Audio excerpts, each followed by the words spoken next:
The end of Hueco Mundo had us on the edge of our seats with the climax of the entire story of Bleach within our reach.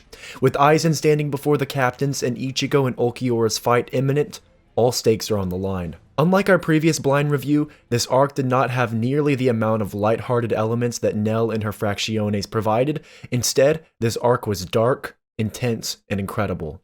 As Bleach seems to do, every arc seems better than the last, and within Fake Karakura Town, it again is peak storytelling and contains some of the best fights we've seen of the series thus far.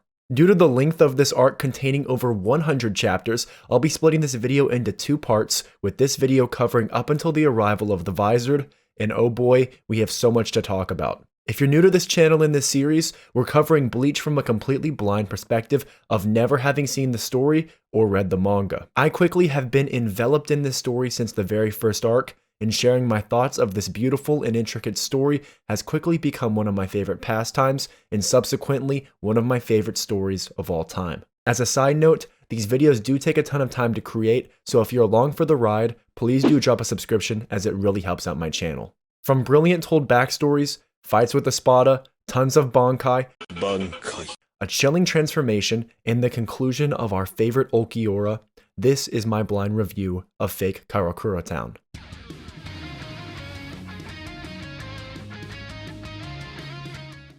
Fake Karakura Town begins with, in my opinion, the best told backstory of the series thus far. Not only was this backstory poignant and intense, it was needed as it shed light on some of the most interesting characters in the story whose backgrounds was previously shrouded in mystery, specifically Urahara, Aizen, and the Visored. The captains and Soul Reapers in general aren't the central focus of our story, but after consuming these flashback chapters and episodes, I'd watch a story based around them in a heartbeat. What Kubo did so magnificently is introduce so many brilliant characters and subsequently built up so much fervent fandom around them that once this backstory came, it made seeing these characters in the past all the more intriguing and exciting. Ever since finding out that Urahara was kicked out of Soul Society, the events that transpired to cause this have loomed in the back of my mind, and seeing what actually happened in action was incredible. The flashback begins with an immediate surprise with finding out that Aizen was the lieutenant under none other than Shinji, and of the Visored, all were members of the Godier 13. Immediately this made me start to put the pieces together. Shinji had previously mentioned they've always known about Aizen's plan, and now it makes sense why. They've known Aizen for an extremely long time, and their very state of being a Visored is due to him. It was odd to see Aizen ever being a lieutenant and under someone else due to who we know him as now, so this dynamic with Shinji of all people was something I genuinely didn't expect. We learned the previous captain of the 12th Division was promoted to Squad 0, which is the squad directly responsible for protecting the Soul King, and that as a result of this promotion, there was a vacancy in the captain positions to be filled. This leads to the discussion between Urahara, who at this point surprisingly worked under Yoruichi, and Yoruichi informs Urahara she was going to recommend him for this vacant captain position. I know Yoruichi and Urahara had a long-lasting relationship, but I didn't expect that he previously was underneath her as a subordinate, which adds to the further depth to their history. Due to her recommendation to appoint Urahara, Soifong is upset due to her belief that Urahara is too lax and that he'd be ill-fit for a captain.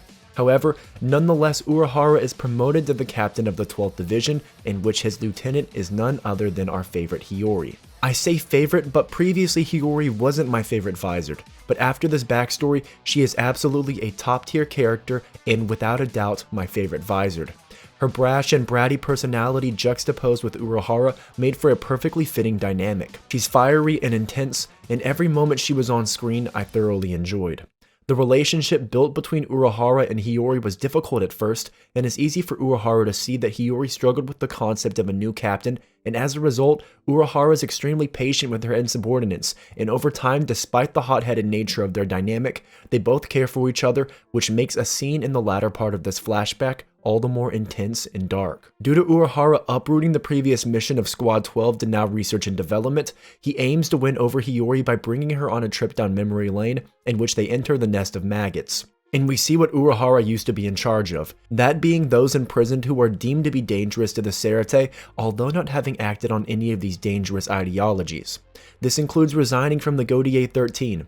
You can't simply leave once you're a part of the guard squad, which is an interesting characteristic of this organization.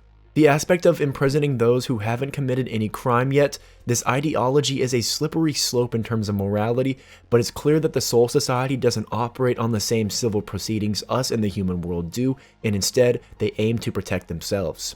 This prison shows the darker side of Soul Society that is hidden in the shadows and unbeknownst to those who live in it. Through this flashback, I really liked seeing the captains at previous ages and the dynamic and relationships they built.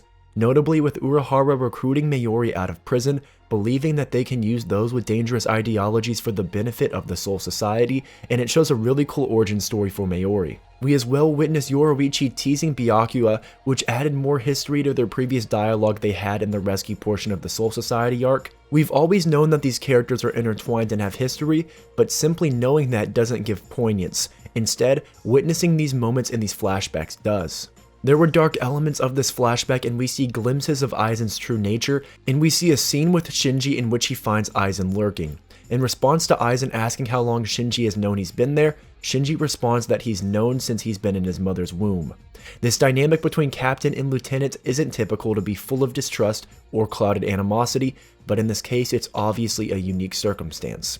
Another brief scene we see with Aizen is him praising Gin, who at this point is a child, for killing a Soul Reaper, which leads to the flashback jumping 9 years in the future, ensuing the climax of this flashback. The Soul Society learns that Soul Reapers have been disappearing, and a team goes out to investigate this matter. At this point, I began to realize exactly how the Visored came to being.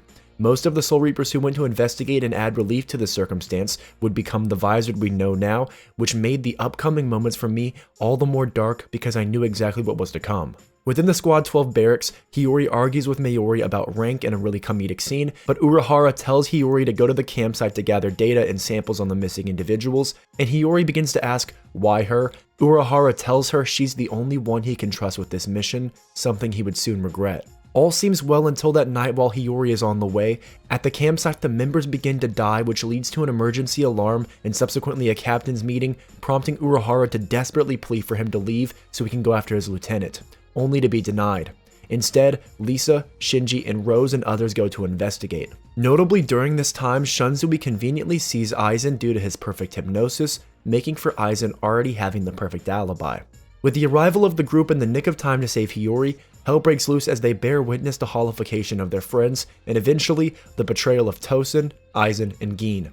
In a chestnut checkers moment, a dialogue with Shinji and Aizen happens. Shinji says he chose Aizen for the sole reason of watching over him because he distrusted him from the beginning. Aizen instead informs Shinji that Aizen chose him instead, and all of this was part of his plan from the beginning, including his distrust. My god, the villainy and intelligence of Aizen is bone-chilling. A sad fight ensues with Shinji trying to control his holification, and eventually Urahara arrives to fight Aizen, but it wasn't enough. After Aizen's escape, Urahara brings the bodies of his comrades and uses the Hyogoku to try to save their lives. Upon doing so, he eventually falls asleep out of exhaustion, but he's awoken to an arrest as he's been framed with experimenting with holifications on Soul Reapers, and as a result, he's responsible for the death of his friends. His and Tessai's sentence was to be exiled, and despite Urahara's pleas that it was Aizen's doing, the Central 46 doesn't listen.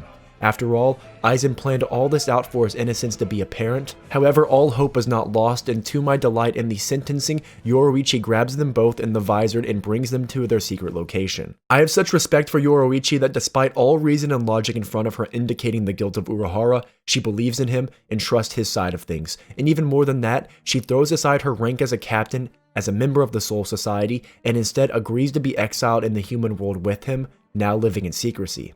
It's not confirmed where I'm at, but please let me know in the comment section below if Yoruichi and Urahara are a couple, because I feel it's implied, but this moment here really made me feel for their connection. The flashback then concludes with Urahara claiming he'll do whatever it takes to fix things with his comrades, who are now holified, as we're brought to the present with the culmination of years of revenge built up.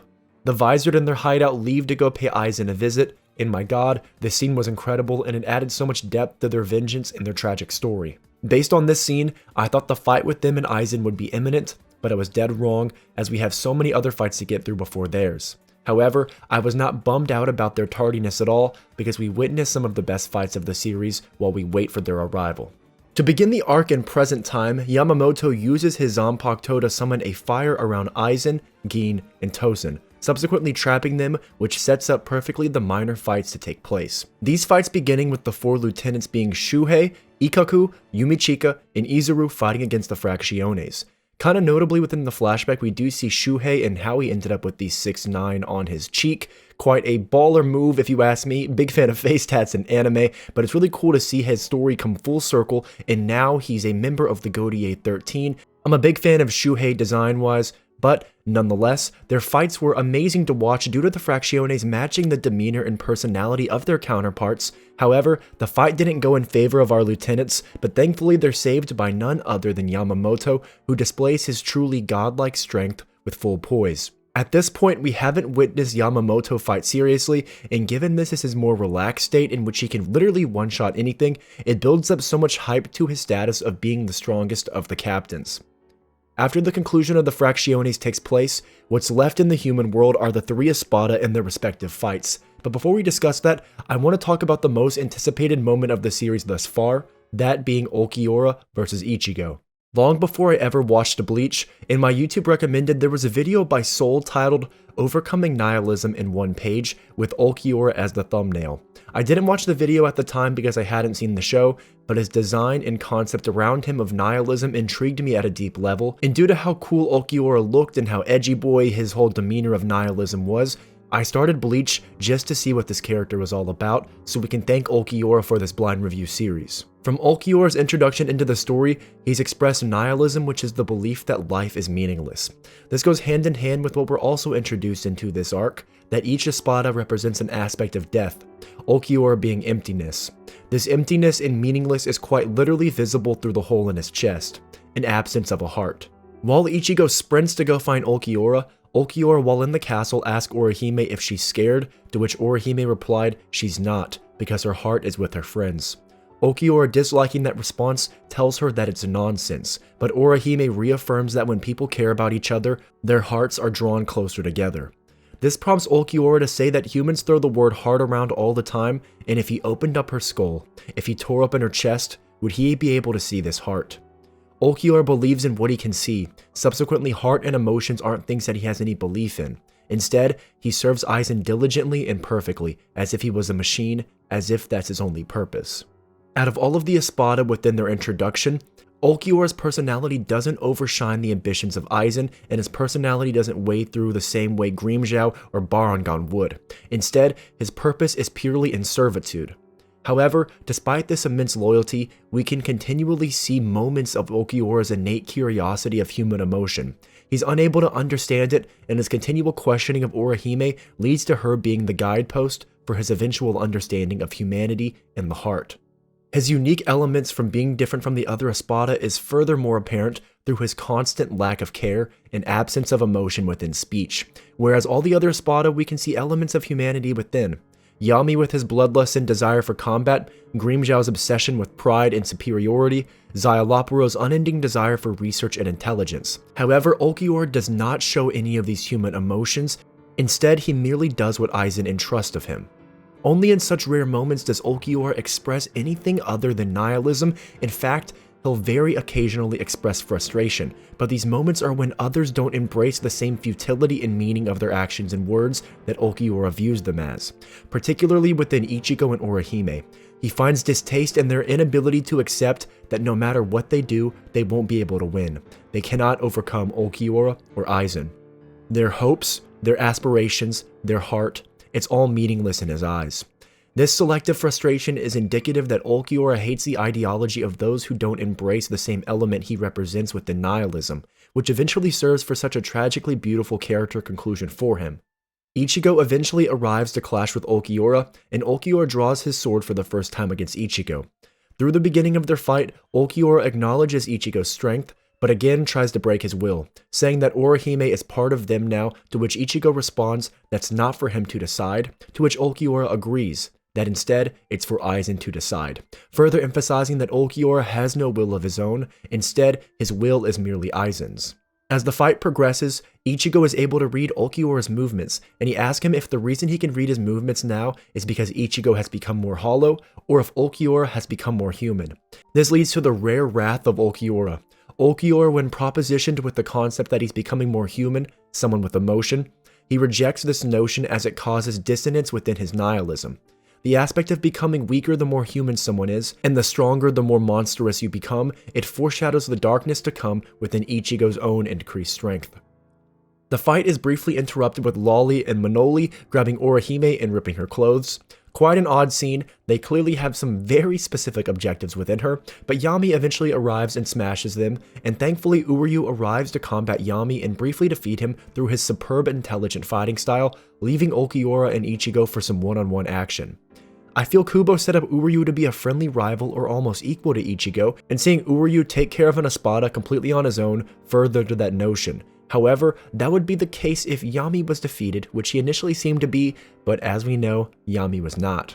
Whilst the fight continues, Rukia, Chad, and Renji fight against the Execuas, and seeing Rukia Zanpakuto in action is as magnificent as ever. Aesthetically, her Zanpakuto remains my favorite, but far more important things go on at this point in the story other than my Rukia standing. With Uryu defeating Yami and getting Orihime out of the vicinity, this allows Ichigo to use his hollow mask and go all out. This prompts Ulquiorra to fly up to the Dome of Las Noches and unleash some chilling information. In Las Noches, two things are forbidden: the Grand Cero and the release form of an Espada ranked 4th or higher Zanpakuto. Ulquiorra's release form is by far my favorite within the series. He fully embraces the demonic look and seems as if he's the Prince of Hell underneath Aizen's kingship. I mentioned last video I was hoping for more releases that are demonic in nature, and conveniently the Espada who received this demonic form is my favorite of them. Ulquiorra, upon his transformation, immediately showed he's stronger than Ichigo and cracks his mask almost immediately. Whilst fighting, Ulquiorra wields a green javelin which matches his aesthetic perfectly, and he prompts Ichigo to fire his Getsuga Tensho. In doing so, Ulquiorra isn't fazed by the attack and reminds himself and Ichigo that Ichigo is merely human. Ulquiorra continually reinforces the idea that humans are weak. Their obsession with the heart is futile, their emotions are a drawback, and their power is limited. To further drive home the point that Ichigo's efforts are meaningless, he releases a form that no other Espada is capable of, a second Resurrection, which sets the aura of the story into pure and hopeless despair. The hero that always seems to be able to win wouldn't be able to overcome this difference no matter how much he's grown. No plot armor can save Ichigo. Ulquiorra tells Ichigo that his Getsuga Tensho reminds him of his own Cero, and this further hints at Ichigo's true transformation to come, that Ichigo may be more hollow than human. With Ulquiorra unleashing his Black Cero on Ichigo, Ichigo is completely overwhelmed. Yet he never submits and drops his sword. Instead, he holds onto his sword, which again angers Ulquiorra because Ichigo's efforts in his eyes are meaningless. The continual theme of meaningless and hopelessness is ever present in Ulquiorra, and his nihilism shines like moonlight when trying to suppress the will of his foes. Ichigo stands in direct juxtaposition to Ulquiorra's ideology. He says it doesn't matter if Ulquiorra is stronger, that he isn't fighting because he wants to win, he instead needs to win. Ichigo's efforts aren't for the sake of fighting or victory, not for the sake of superiority. He instead fights to save those he loves. He fights because of his heart, his soul, the very thing Ulquiorra deems as a detriment and meaningless. With Ichigo's defeat imminent, Uryu and Orihime arrive to witness Ichigo's final moments. Ulquiorra tells Orihime to watch as he kills the man she put all her hope and belief into, further relishing and pushing his narrative of meaningless. This results in a heartbreaking scene of Orihime's grief and inacceptance of Ichigo's death. She had always believed in him and that he'd win no matter what. Uryu tried to intervene, but he's defeated by Ulquiorra and all hope seems lost. Orihime begs Ichigo's dead body to help, which evokes Ichigo's Vasto Lorde hollow form, the very thing Halibel hinted at in our last review. This form extended Ichigo's hair and had him look entirely animalistic, instinctive, and without any emotion, the very lack of emotion Ulquiorra envisioned himself as having. To say what happened next was a beatdown is an understatement. It's a slaughter. Ichigo defeats and rips apart Ulquiorra with ease, and in attempting to finish off Ulquiorra after Ulquiorra's already dismembered, Ulquiorra tells Ichigo to finish him off, that he no longer has any reason to live now that he's been defeated, further suggesting that his only purpose he believed in living was to serve and please Aizen. At this moment, we as an audience hoped for Ichigo to show mercy and to not be the same monster that hollows tend to be, but instead, this Vasto Lorde Ichigo fires a point-blank Cero in Ulquiorra's face. The very notion that to defeat a monster you must become one is demonstrated here and now. At first, I thought this fight would parallel Byakuya vs Ichigo, where Ichigo refuses his hollow form and instead chooses to win as a human. However, within Ulquiorra vs Ichigo, Ichigo couldn't win as a human. He had to win as a monster. Uryu, who sought to stop Ichigo's further rage, was stabbed by Ichigo in his demonic state, and Ulquiorra, who was able to regenerate, which is a pretty busted ability, he cuts off the horn of Ichigo and subsequently saves Uryu. Ulquiorra, whether cognizant of it or not, he saved Ichigo from his own demonic embrace, from doing actions that would result in his subsequent lack of humanity. This prompts Ulquiorra to hand his sword to Ichigo and tells him to finish the fight, to end things between the two of them. However, ending the fight is the last thing on Ichigo's mind. He questions if he's the one who hurt his friend, and Ulquiorra tells him, does it even matter? But it does. Everything that's happened, Uryu's injury, Ulquiorra's dismemberment, all of it matters, and it's all due to Ichigo's lack of control. Ichigo screams that he didn't want to win this way, that it wasn't him who won this fight, that if Ulquiorra wants to continue fighting, that he'd cut off his own arm and leg to make it even, to make it fair. Despite Ulquiorra's request for Ichigo to end this fight, to end his life, and Ulquiorra acknowledges that Ichigo, even until the end, didn't do as he pleased, and that now with Ulquiorra's life ending, he was becoming more and more interested in human nature. Emotion. In his final moments, he asks Orihime if she's scared of him, the same question he asked earlier within the castle, to which she replies no, with full expression in Orihime's eyes of empathy for Ulquiorra. She didn't want him to die. This leads to Ulquiorra understanding that a heart is within his hands and before him. Ulquiorra's continual thirst for understanding human emotion and quelling the curiosity of what drives a species full of emotion, full of heart. With such fixation towards a concept he himself couldn't see, he previously believed that only things he could see with his two eyes were real, but he now comes to a beautiful conclusion, and Ulquiorra embraces the humanity he has within his last moments. A man who believed in no meaning outside of servitude, an Espada devoid of emotion. In the moments before his death, he was finally able to see what his eyes couldn't, that a heart, that emotion, that it isn't a detriment of the nature of humanity, but instead a strength. With Ulquiorra fading into ashes, it was a beautiful and tragic ending to Ulquiorra, my favorite Espada. There isn't a lot of death in Bleach, so I wasn't expecting him to actually die, rather just to be defeated. But death in storytelling is long-lasting and poignant, making this moment of Bleach something I'll never be able to forget.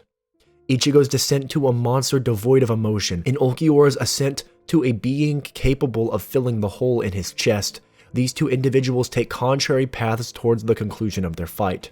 All throughout this battle, Ichigo has stood ideologically in contrast to Ulquiorra, and the irony that at the end they'd stand in opposite places is paramount. I'm not sure what psychological effects will occur to Ichigo, as we know he already struggles with his own demons, quite literally, but I imagine this battle with Ulquiorra will forever change Ichigo as a character. This battle has been the most impactful of the story, and a true expression of how Kubo wrote a perfect antagonist. Ulquiorra's defeat was the climax of the first half of Karakura, but rest assured, we're not done just yet. Within Wako Mundo, Yami arrives to teach us that Espada are actually ranked 0 to 9, not 1 through 10, which we previously thought, and he unveils that he is the 0 Espada, indicating he's the strongest. I don't know if I fully agree with these rankings. Perhaps the rankings are based on pure spirit energy without taking into account intelligence and tactics. For instance, Ulquiorra seemed to have the most high ceiling of potential, with a second release after all, but like I've mentioned before, power scaling is toxic, so I do my best to refrain. Within the human world, 3 fights take place before the first half of Fate Karakura Town is done, that being Soifon vs Barragan, Hitsugaya vs Halibel, and Shanzui and Ukitake vs Stark. These fights all mimic the characteristics and abilities of their respective counterparts, and I found the last 3 Espada to be design and ability-wise pretty top tier. Hitsugaya in his fight versus Halibel was ice versus water, and I found Halibel's design and her resurrection quite attractive if I'm being honest, and I like that it maintained her initial design. Halibel represented the aspect of death being sacrifice. It took me a bit to grasp how she represented sacrifice, but her dialogue that her subordinates weren't defeated. Instead, they left behind markers for her to carry on the fight. With the defeat of her Fracciones, her resolve was solidified, building upon their sacrifice and becoming more ferocious and powerful. Through their fight, I had a huge Hitsugaya fanboy moment, with him literally controlling the sky. His potential is limitless, and I can see why in the popularity polls he's so highly ranked. Hitsugaya does have the most screen time by far, and a crazy unique power, so Kubo definitely enjoys writing Hitsugaya into the story, and I understand why us as fans love him so much. The conclusion of this fight was great, and we get to witness another new power of Hitsugaya in which he defeats Halibel, but only after he knows his allies are safe, furthering the plot point of Hitsugaya's love for his companions despite his demeanor of always being serious. Barragan was another surprise in terms of Espada. He by far seemed the most serious and kingly, which fit the fact that he sits on a throne. Despite being the number 2 Espada, he speaks as if he's the leader. He faces off versus Omaida and Soifon, and the relationship served as the comedy bit of this arc, with the lieutenant exemplifying wealth and gaudiness, which are 2 qualities you wouldn't expect for a member of the stealth squad, which in turn puts his demeanor at stark difference to Soifon, which leads to a lot of argumentation. Barragan's aspect of death he represents is senescence and time, and it's really obvious how his ability relates. His ability accelerates time and ages anything in his presence and things he touches, which leads to Soifon having her arm start to disintegrate her body, but she has her lieutenant cut it off. I found his ability terrifying, and given she's the leader of the stealth squad, losing an arm is a grave loss, and this fight was by no means easy. It provokes the Bankai of Soifon, which again is ill-fitting of a stealth squad member. She has a literal bazooka that she uses to momentarily defeat Barragan. I was expecting her Bankai to be similar to her Shikai, which I absolutely love, but nonetheless seeing this really unique Bankai wasn't a letdown. This fight was top tier, and Barragan's design was perfect for his ability, and my enjoyment of Soifon as a character grew tremendously. With the final Espada remaining, we are finally to Stark, my second favorite Espada outside Ulquiorra, and his drippy design, his calm demeanor, and his Sero-based abilities are godly. Shunzui mimics the same carelessness and relaxed nature that Stark has, and they both have little to no desire to escalate the fight, so it results in at first very casual swords play, with both not taking it seriously. However, Shunzui keeps poking at Stark to take this fight seriously, which eventually results in Stark's blue Sero being unleashed, although not at full power. Through this fight, Stark has a continual desire to see Shunzui's Bankai. In fact, he seems to be obsessed with it, but Shunzui continues to tell Stark he needs to see more out of him for him to unleash it. However, Stark does eventually get serious when he sees below him Stark's Fractione Lilynet chasing around Ukitake, and the relationship was immediately pointed out as unique. Stark has immense care for her, and upon Shunzui taunting that Stark would get serious if he attacked her, this provokes Stark to no longer be relaxed, prompting him to ask if Shunzui's Bankai is as strong as Toshiro's, and to my delight, Shunzui informs us and Stark that his is stronger, further adding to the future reveal of his Bankai that we're teased towards. Stark eventually unleashes his Resurrection, and at this point, I can see how he embodies the aspect of death he has within isolation, which at first I was confused by. Stark can isolate his powers and split them into 2 beings, his primary self, Coyote Stark, and Lilynet. This unique ability of Stark was really cool to see, and it shows why the relationship is by far the most unique out of the Espada. Most Espada seem to not care for their Fractiones, but Stark's Fractione is literally a part of him. And oh my god, with his Bankai, he literally dual wields pistols that fire Seros, and he has an eye patch. He's like a Waco Mundo outlaw, and I'm all here for it. His interactions with Lilynet were hilarious, with her commenting as the gun, and Stark really impressed me with his abilities, prompting Ukitake to join the battle. Ukitake and Shunzui are always paired as a duo, which parallels that their swords also come in pairs. While this fight ensues, Wonderwise arrives and wounds Ukitake, prompting Shunzui to try to aid his friend, which results in Shunzui being shot by Stark, and suddenly the tides change completely. Our heroes who had been winning handily now seem to lose the upper hand. Wonderwise prompts his Jokaku, and it blows away the fire created by Yamamoto, which now leaves so many of the captains defeated, which now leaves Gin, Tosen, and Aizen now free of their prison. Not only were our captains now defeated, Halibel and Barragan are also freed, thus making their defeats from their retrospective captains they had previously all the more meaningless, creating a essence of darkness around the story and our fight to save the world. With the tide seeming to be on the side of Aizen in the span of just moments, the scene we awaited for quite a long time arrived. The Visored arrived to stand before Aizen and get their revenge, thus resulting in humanity having one more hope. Years and years of revenge built up with so much preparation. The Visored aimed to defeat the man who took everything from them, and if you know me, I'm a sucker for revenge and storytelling. With the arrival of the Visored, it concludes the first half of this arc, and this arc was an absolute roller coaster of emotion.